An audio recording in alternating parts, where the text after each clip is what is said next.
Just the feeling of like being in a firefight and hearing the click of the gun, throwing it down, grabbing one off the wall. My gunner's upside down and he's like laying in. I see kill assist, kill assist, kill assist.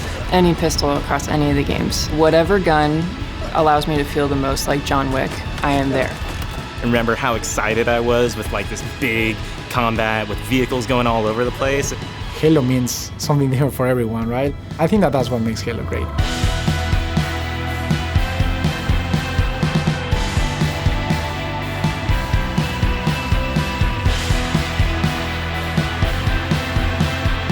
What is Halo multiplayer? And for me, it boils down to this tight arena-style combat and big team battle, this wide open, vehicle-infused kind of combat. We're taking that awesome legacy or classic Halo combat experience and modernizing it in ways that'll feel fresh to old players and really exciting to new players. We're gonna give you great ways to customize your Spartan, really make your super soldier your own, and we're kicking off a journey, an experience that's gonna evolve month to month, season to season, year after year. For me, working through this multiplayer of this game, and the toughest challenge I think was really about how do we respect the legacy of what came before us, but still build something that feels new. We've tried to bring all these elements of legacy and really inject them into Halo Infinite, not just like in a way where you kind of won't notice it, where you feel like, oh, they really designed this to be a celebration of previous Halo, as well as an iteration of where Halo can go next.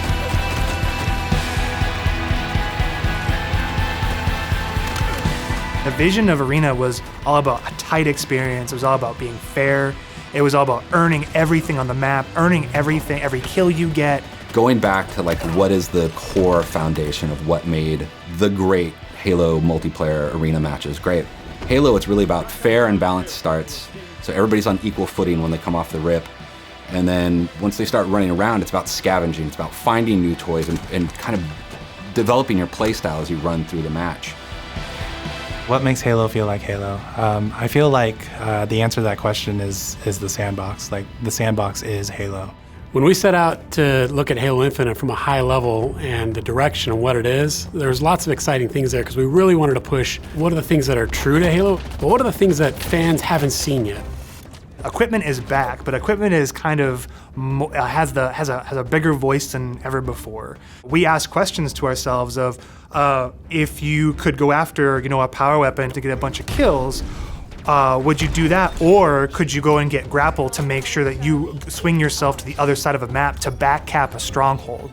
We saw it as like another avenue of not just skill expression, but tactics for teams to coordinate around. The exciting combinatory nature of this toy plus this toy and how those interact with objectives is super amazing. Looking at how the power-ups play, like your classic power-ups like the overshield and the active camouflage. For this title, what we're looking at, what we're excited for, is you pick that up and you choose when you activate it. It goes into your inventory. If you haven't used it and someone kills you in multiplayer, you drop that overshield and then they could take it, use it for themselves. That to me is very legacy, but we took the equipment side of it and modernized it. When it comes to the vehicles, we went in and decided to invest a lot in the systems. When I take damage in my Warthog, my wheels can get blown off, my hood can get blown off. There's different aspects of the vehicle that change how my vehicle handles now. And that's something that's brand new. The other thing we added to that is like this doomsday mechanic. So when you hit this threshold, the vehicle catches fire, and it's very much, you've got a certain amount of health or a certain amount of time, and you gotta choose what you wanna do with the last minutes of this vehicle. We've got a cousin to the Warthog, which is the Razorback. The back has this like multi-storage compartment that you can put a lot of stuff into. So if you want to put like detached turrets, power weapons, fusion coils, objectives, and that is what's really making the Razorback kick a lot of butt in MP and campaign.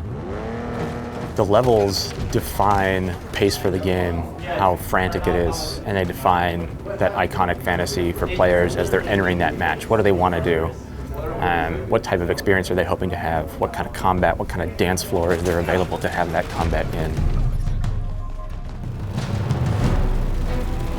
For me, VTV is all about experiencing the full extent of the sandbox of Halo in just one match, right? Like you see the vehicles, the weapons, the equipment. we really wanted to take that kind of concept, those feels you had, playing the previous games, and just turn the volume up. Vehicles are no longer just spawning at bases anymore. We have Pelicans delivering them, and we have a commander in your ear telling you that Pelicans are going to be dropping off these vehicles. Scorpion tank is inbound. We have Halo 2 style Delta Halo mission weapon pods that fall from the sky to resupply the field. That's where it makes it feel like a real battlefield, and it's very exciting. This is not just more players, this is just this certain beautiful slice of sci-fi chaos.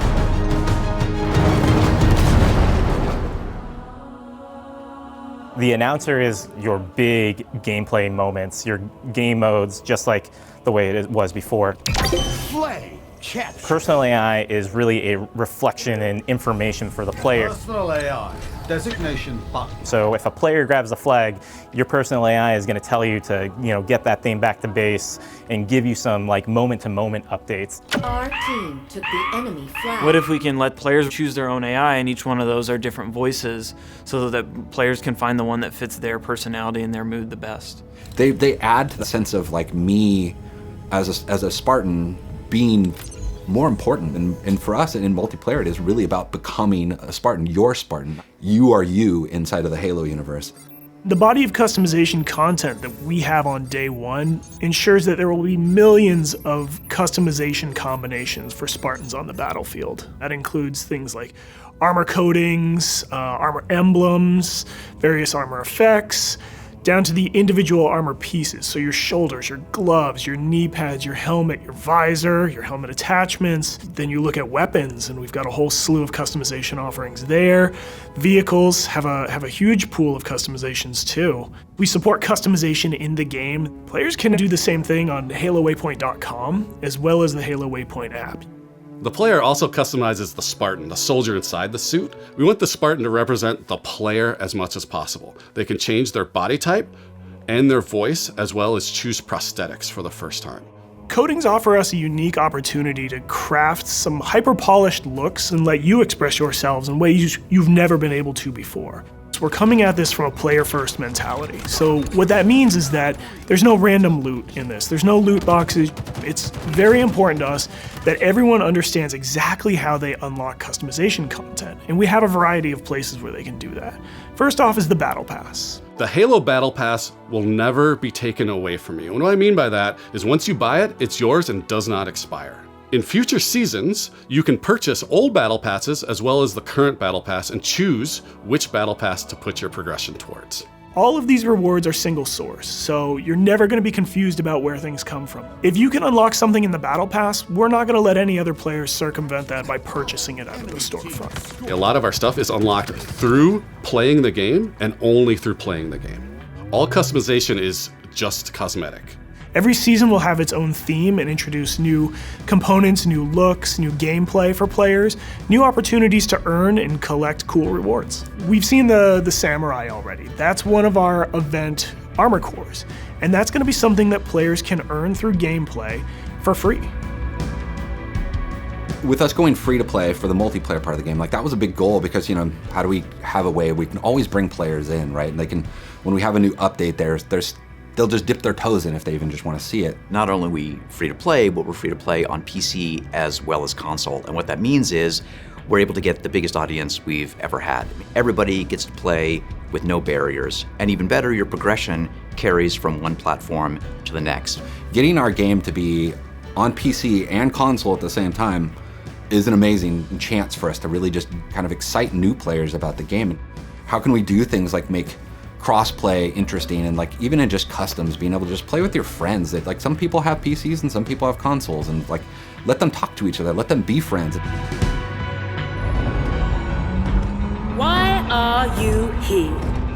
To be a Spartan. The Academy is a place that you can go with an MP to kind of onboard into the experience. It's great for newer players who are still picking up the controls, and also people who want to warm up before they head into matchmaking. It's a series of experiences, both a tutorial to get started for the first time, weapon drills to practice with specific items, and also training mode that you can use to just get warm, explore the game as you want to.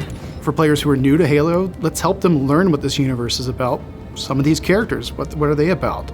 And help them kind of know the vocabulary that people have been speaking for now almost 20 years, so that when they come in there, they don't feel like they're behind everyone else. They can kind of come in on an even footing. I mean, I'm super jazzed about bots. I think they're awesome. Our goal with bots has been to have a variety of difficulties that kind of provide a good training partner for wherever you're at in the experience. Partnering with our players on the road to launch and after launch is absolutely critical, right? I mean, Halo's always been about the community conversation. We want to make sure we hear our players, make changes where we can based on that feedback, make sure the game is ready for launch, and then even beyond launch. What I'm genuinely excited about is taking the game out of our hands and putting it into the community's hands. You know, whether it's seeing what people make in Forge or the content that they're able to create with theater, watching streamers go after the game. To get involved, you go to haloinsider.com, put in your info with your gamer tag, and we should be able to reach out to you if we want to invite you to a Halo Infinite flight. We feel like we've got a pretty good selection at launch and what's going to be there for our fans. And this isn't going to be something that is just a static set of items. We have some new stuff in the works already, and just can't wait to really get into that as soon as this game comes out. New maps, new modes, new ways to customize your Spartan.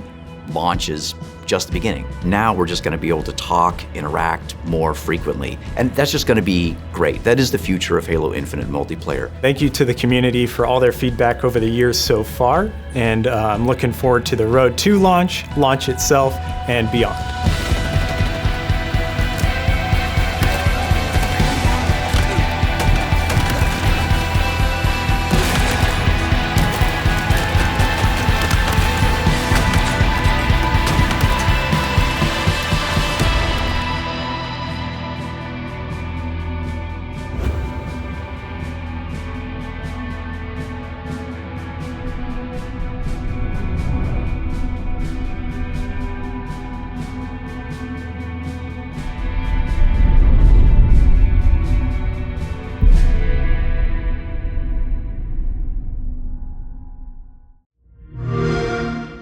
Play it day one with Xbox Game Pass.